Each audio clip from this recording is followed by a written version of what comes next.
கர்த்தருடைய பரிசுத்த நாமத்திற்கு மகிமை உண்டாவதாக. தேவன் அருளியப்ப மினிஸ்ட்ரி மூலமாக உங்களோடு தொடர்பு கொள்வதிலும் இந்த மகிழ்ச்சி அடைகிறோம். இன்றைக்கும் இந்த நாளிலும் தேவன் நமக்கு கொடுக்கிற வார்த்தை மத்தேயு எழுதிய சுவிசேஷ பகுதி 7ஆம் அதிகாரம் 24, 25 ஆகிய வசனங்கள். ஆகையால் நான் சொல்லிய இந்த வார்த்தைகளை கேட்டு இவைகளின்படி செய்கிறவன் எவனோ அவனை கண்மலையின் மேல் தன் வீட்டை கட்டின புத்தியுள்ள மனுஷனுக்கு ஒப்பிடுவேன். பெருமலை சொரிந்து பெருவெள்ளம் வந்து காற்று அடித்து அந்த வீட்டின் மேல் மோதியும் அது விழவில்லை, ஏனென்றால் அது கண்மலையின் மேல் அஸ்திபாரம் போடப்பட்டிருந்தது. ஹல்லேலூயா. கிறிஸ்தவுக்குள் பிரியமானவர்களே, கர்த்தராகிய இயேசு கிறிஸ்து இப்படிப்பட்ட வார்த்தைகளை சொல்லி இருக்கிறதை நாம் அறிய முடியும். வேதத்தில் நாம் பார்க்கிறோம், அவர் மலை பிரசங்கத்திலே இப்படிப்பட்ட வார்த்தைகளை நமக்கு கற்றுக் கொடுத்திருக்கிறார். ஹல்லேலூயா. நான் சொல்லி அந்த வார்த்தைகளை கேட்டு இவைகளின்படி செய்கிறவன் எவனோ அவனை கண் மலையின் மேல் தன் வீட்டை கட்டின புத்தியுள்ள மனுஷனுக்கு ஒப்பிடுவேன் என்கிறார். பிரியமானவர்களே, நாம் இயேசு கிறிஸ்துவின் வார்த்தைகளை கேட்டு அந்த வார்த்தைகளின்படி வாழும்போது புத்தியுள்ள மனுஷனுக்கு நம்மை ஒப்பிடுகிறார்.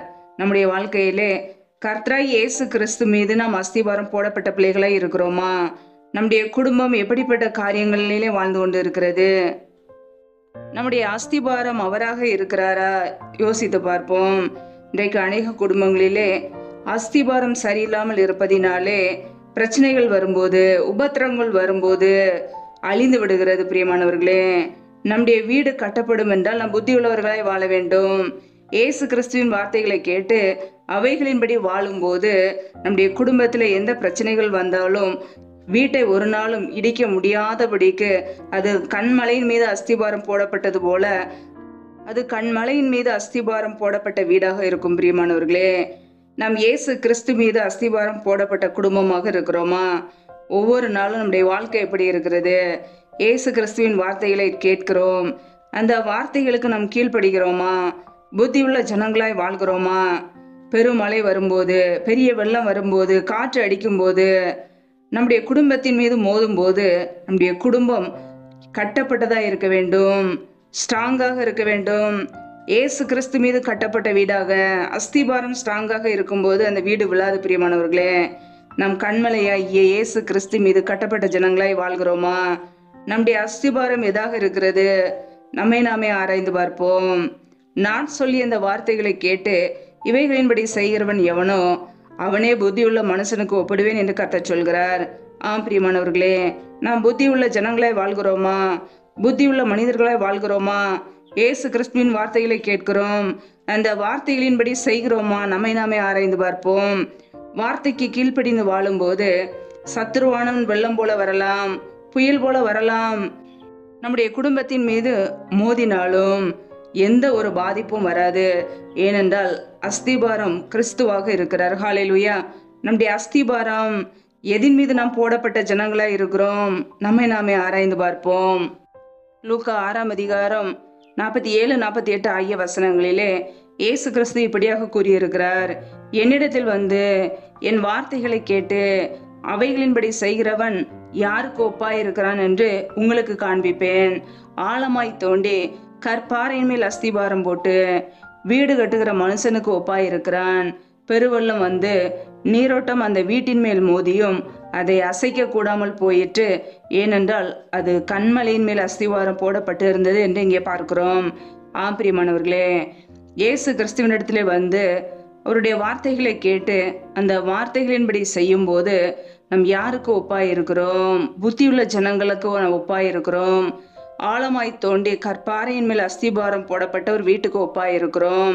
பெருவெள்ளம் வந்து நீரோட்டம் அந்த வீட்டின் மேல் மோதினாலும் அதை அசைக்க கூடாமல் போகும். இன்றைக்கு நம்முடைய வீடு அஸ்திபாரம் நம் எதில் போட்டிருக்கிறோம்? இயேசு கிறிஸ்து மீது கட்டப்பட்ட வீடாக நாம் இருக்கிறோமா? நம்முடைய குடும்பம் எதில் கட்டப்பட்டு இருக்கிறது? நம்முடைய குடும்பத்தில் உள்ள நபர்கள், பிள்ளைகள் எல்லாரும் யாரால் கட்டப்பட்டு இருக்கிறோம்? புத்தியுள்ள ஸ்திரீ தன் வீட்டை கட்டுகிறாள் என்று வேதம் சொல்கிறது. புத்தியுள்ள ஸ்திரீகளாய் நாம் இருக்கிறோமா? நம்முடைய வீடு எதினால் கட்டப்படுகிறது? நம்மை நாமே ஆராய்ந்து பார்ப்போம். வேதத்தில் நாம் பார்க்கிறோம், 1 கொரிந்தியர் 10ஆம் அதிகாரம் 4ஆம் வசனத்திலே எல்லாரும் ஒரே ஞானபானத்தை குடித்தார்கள். எப்படியெனில் அவர்களோடு கூட சென்ற ஞான கண்மலையின் தண்ணீரை குடித்தார்கள். அந்த கண்மலை கிறிஸ்துவே என்று வேதத்தில் வாசிக்கிறோம். ஆம் பிரியமானவர்களே, அந்த கண்மலை கிறிஸ்துவே என்று பார்க்கிறோம். ஆம் பிரியமானவர்களே, நம்மை ஒவ்வொரு நாள் வழி நடத்துகிறவர், நம்மை போஷிக்கிறவர், அனுதினமும் நம்மோடு கூட இருக்கிறவர். ஹல்லேலூயா. நம்முடைய வாழ்க்கையிலே நாம் எதின் மீது கட்டப்பட்ட ஜனங்களாய் வாழ்கிறோம்? நம்முடைய அஸ்திவாரம் கர்த்தராய் இயேசு கிறிஸ்துவா இருக்கிறதா? அவரே நமக்கு அஸ்திபாரமா இருக்கிறார். அவர் மீது நாம் கட்டப்படும் போது, அவருடைய வார்த்தைகளின் மீது கட்டப்படும் போது எந்த சத்ருவின் கிரியையும் நம்மை தொட முடியாது. வெள்ளம் போல பிரச்சனைகள் வரலாம், பெரிய மழை பெய்யலாம், காற்று அடிக்கலாம், புயல் வரலாம்.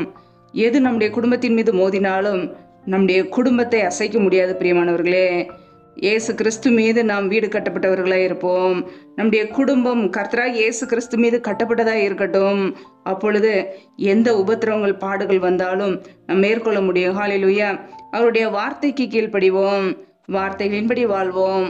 கர்த்தர் நம்முடைய குடும்பத்தை பாதுகாப்பார். ஹல்லேலூயா. கர்த்தர் தாமே இந்த வார்த்தையின்படி உங்களை ஆசீர்வதிப்பாராக. ஆமேன். நம்மை நாமே அவருடைய சமூகத்திலே தாழ்த்தி அர்ப்பணித்து ஜெபிப்போம். ஜெபம். எங்களை அதிகமாக நேசிக்கிற எங்கள் அன்பின் பரலோக தகப்பனே, மை துதிக்கிறோம், ஸ்தோத்திரிக்கிறோம் அப்பா. ஒவ்வொரு நாளும் கனிமணி போல எங்களை பாதுகாத்து கிருபையோடு ஜீவனோடு வைத்திருக்கிறீரே, நன்றி அப்பா. இந்த மாதம் முழுவதும் எங்களை பத்திரமாய் பாதுகாத்தீர், அதற்காக உமக்கு ஸ்தோத்திரம் அப்பா. இணைந்திருக்கிற ஒவ்வொரு பிள்ளைகளையும் ஆசீர்வதிங்க. பிள்ளைகள் செய்கின்ற வேலைகளை, தொழில்களை, வியாபாரங்களை ஆசீர்வதிங்கப்பா. கையின் பிரயாசங்களை பெருக பண்ணுங்க. யாரெல்லாம் பலவீனத்தோடு, சோர்வோடு, வியாதியோடு கஷ்டப்படுகிறார்களோ என் தேவன் அவர்களை சுகப்படுத்துங்க. யாரெல்லாம் வேலை இல்லாமல் கஷ்டப்படுகிறார்களோ நல்ல வேலைகளை ஏற்படுத்தி கொடுங்க. எந்தெந்த குடும்பங்களிலெல்லாம் திக்கற்றவர்களாய் தனிமையோடு வாழ்கிறார்களோ என் தேவன் அவர்களுக்கு உதவி செய்யுங்கப்பா. ஒவ்வொரு நாளும் எல்லா தேவைகளும் சந்திங்க. யாரெல்லாம் கடன் பிரச்சனைகளை கஷ்டப்படுகிறார்களோ என் தேவன் கடன் பிரச்சனையிலிருந்து விடுதலையை கொடுங்கப்பா. ஆசீர்வதிங்க. உடைய கரங்களில் அர்ப்பணிக்கிறோம். இந்த இரவு நேரத்தில் இன்பமான நித்திரை கொடுங்க. சத்துரு கொண்டு வருகிற எல்லா போராட்டங்களுக்கும், பிரச்சனைகளுக்கும், மரண பயங்களுக்கு, இருளின் அதிகாரங்களுக்கும் விலைக்கு எங்களை பாதுகாத்து கொள்ளுங்க. உடைய இரத்த கோட்டைகளை எங்களை அர்ப்பணிக்கிறோம். உடைய கிருபைகளை அர்ப்பணிக்கிறோம். எங்களை தாழ்த்துக்கிறோம் அப்பா.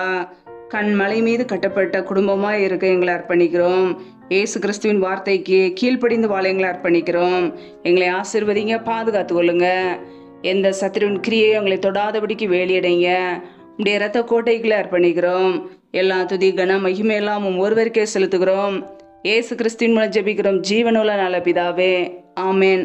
கர்த்தர் தாமே உங்களையும் உங்கள் குடும்பங்களையும் ஆசீர்வதிப்பாராக. ஆமேன். Thanks for watching. Please subscribe our channel. Click the like and share. Click the bell. God bless you.